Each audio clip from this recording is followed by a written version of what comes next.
kaibigan, welcome back. Narito ako sa baluarte ng mga Pilipino kilala dito sa Steels and Young, malapit dito.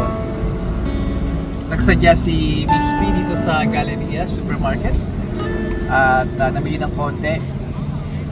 Diretso na kami para pick up si Bunsuni na ayun, nag-enjoy sa kanyang prom night niya ngayon eh.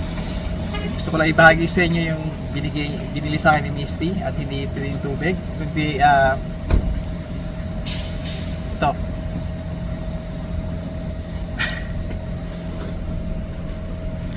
Hindi ko naman paggagamitan po nito, binili niya sa akin, kaya siguro tabo pag magdidilig daw ako sa ating sa ating munting hardin.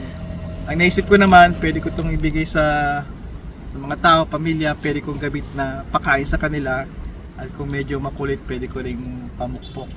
Nakita na ba kayo dito sa North America nung dekada 90? Hindi ito makikita kahit sa mga Asian market. Pero ngayon very common na. Gusto ko lang ibahagi sa inyo na sa mga kababayan sa Pilipinas na mga kailangan ninyo na nandiyan sa atin sa Pilipinas, madali nyo rin makita dito dahil marami ng Asian market dito at Filipino stores. Gusto ko lang ibahagi sa inyo. Kaya hanggang sa muli kaibigan, padayon. Thank you. May content na naman ako.